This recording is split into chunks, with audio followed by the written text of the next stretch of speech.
tayo sa San Jose. I-interview natin yung may-ari ng mga baboy at magpapatulong tayo paano ba niya inaalagaan yung kanyang mga baboy sa kanyang babuyan at paano ba maging profitable ng isang business na kanila, diba? So tara, punta natin guys.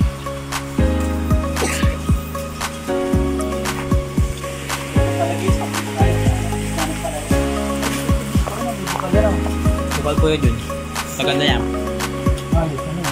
Subukin natin mamaya. Elementary pa lang po ko niya. 100 years.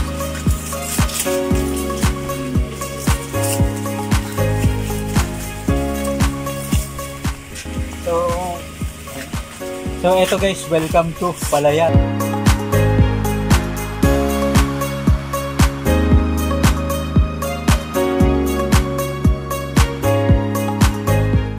Sabi nila mataas yung presyuhan ng palay ngayon, 25 pesos. So sulit na sulit, patok na patok yung mga magsasaka natin. So doon pa tayo pupunta, ano? Apo. Talaga naman. Magandang araw po. Ate, magandang araw po. Ayun po, talaga naman sa talaga si ate. Kamusta po? Ano lang po kung siya. Wow. Ang tawag, ang ganda pala ng babuyan ni Bossy. Ito boss, dati manukan tong ano mo? Ito? Oo. Ano, tawid-tawid tayo. Guys. So, ito. Atlas. Okay lang po naman boss. Wow. Kaya guys, ang gaganda. Parang hindi ako ang gaganda ng mga baboy.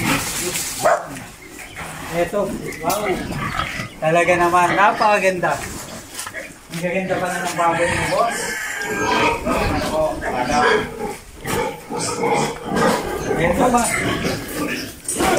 Ito mga nakatagong kayamanan pala ni Bossy dito sa kanyang baboyan, no? Wow. Ang lalaki ng mga baboy, grabe. Mga yung patiner ka, ito yung patiner. Wow. Ang ganda ng mga alaga mo, boss, ng mga baboy. Ang linis ng baboyan, maganda yung mga baboy. Isang buwan pa lang yan. Ito po, 1 month pa lang. Parang 3 months na yung itsura, no? Grabe, maganda mga lobong-lobo yung katawan, guys. So guys, nandito tayo sa babuyan ni Sir Buboy. Sir, just maikising ano lang. Ilang taon na po kayong nagbababuyan? Magdadalawang taon ngayon. Mga 2 years. 2 years. Sa 2 years nyo po na pagbababuyan, gaano karami yung pinakamarami ng alaga isang bagsakan? Bumagsak kami ng bumagsak kami ng 16. Oo, patiner. Opo. Ginawa lahat yun. Opo. Si dalawang anahin. Opo. Tapos, ayun kasi napahuli. Opo. Ayun yung anak ng unang tulungan. Opo. Walo. Ito anak na po ng mga Opo. Ito muntis na mga anak ko ng Ito po. Ang ganda, ano? Talagang sulit na sulit ng ano. Sir, ang lalaki ng mga alaga ng mga baboy na inahin. Ano yan? May mga lahi na ano? Mga F1 o ano? F1 at saka to. F1 at saka F2. Ibig sabihin, talagang kapag nakikita ko yung baboy, isang tinginan pa lang talagang maganda na yung itsura. Usually po, mga on average, ilan yung inaanak nila? Nag-anak to ng 10. 10. Above 10. Ayun, nag-anak ng 12. Apo. Tapos ang nabuhay, siyam. Apo. Namatay kasi. Apo. Sa ganito po kalaki na baboy, siguro mga ilang kilo na to, mga 100 to 200 kilos na higit. Mahigit 200. Sa ganito po, ilang kilo po yung daily average na pinapakain sa kanila? Sa isang kilo, umuubos ako ng Tatlong sako. 3 sako, isang linggo. Ibig sabihin po, sir, dito sa mga baboy na to, purong kids po yung pinapakain, no? Hindi ako maninigo.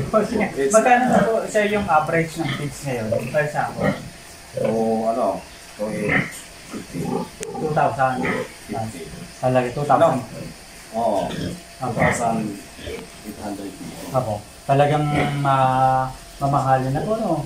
Ayun, ano pong brand yung ginagamit niyo, boss? Ano kami ngayon eh? Nag-Atlas kami eh. Oh, dati, anong brand yung ginagamit niyo? Dati, ano? Blower. Ako. Bimig o ano? Dinig. Bimig. Ay, may nag-ano sa amin na may nag-alok na maganda daw yung Atlas. Atlas. Nag-Atlas eh. Kaya ito yung pero ito guys, Pero sinubok namin dito, Oo. inatlas namin. Yung unang nag-atlas kami, yung paniling namin yung dalawang misisay. Opo. Nagkaroon ng balotong. Bulutong. Oo. Naman ko ni Siri. Opo. So ito ngayon ang pakain dito, Atlas. Atlas. Ayan. Pero ito, yung mga baboy nila talagang lubong-lubong, magandang tingnan. Pero ito, ayun, sabi nila nakakausin daw, di ba? Pero ayos, sulit na sulit. Ito guys, yung maganda sa mga sa mga baboyan. Boss, paano niyo pinapakain tong baboy na ganito? Pakainin ko ng umaga. Opo. Linisan ko muna. Opo. Pakainin dito. Opo. Pakainin ko ng tanghali. Oo. Pakainin ko ng hapon. Oo. Tapos mga ilang kilo yung nauubos na nila ngayon? After 1 month pa lang po sila, no? Oo. 1 month pagkabutas o 1 month pagkapanganak? Pagkapanganak. Pero malalaki na guys yung yung alagang baboy ni Sir.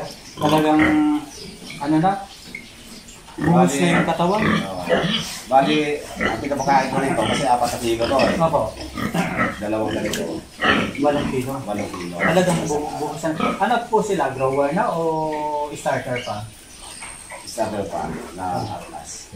Talagang no. Pero guys, eto nakita niyo naman talagang ang ganda ng katawan ng mga alagang baboy. Paano naman boss yung mga mga bakuna, vitamins na binibigay niyo sa kanila? Paano kami nag-doktor? Opo. Matawag kami ng doktor. Opo. Snake ano? Tapos, mag-gip. Bakunahan na. Opo. Kasama na yung pagpunta sa Lahat-lahat na. Monthly po ba pinupolga rin itong mga baboy nito? Ayan. Sa dito naman po sa sa mga ilan tong alaga niyo? 2, 4, 6, 8. Ibig sabihin boss, sa ngayon, ang isang sakong feeds, mga ilang araw lang sa kanila. 3 araw lang. 3 days. Talaga naman ano. Pero at least ngayon, okay na magpalaki guys ng baboy. Okay na gumastos sa baboy, lalo na sa pagkain. Kasi maganda yun. Kapag pinenta mo to boss, baka mga abuti na ng 250 to 20 per kilo, yung mga baboy. Kasi ngayon, 190. 190 na. So, ibig sabihin, pagdating nitong Marso, tataas pa yan. Kasi ang namin dito, Mars talaga. Opo. Pero sa based boss sa computation mo, yung sa target mo lang, magkano yung presyo na okay ka na, kampante ka na base sa ginastos, sa gagastosin mo? Kasi mula kasi ako sabi, 150, may 145. Eh ngayon, mataas na ang baboy. Opo.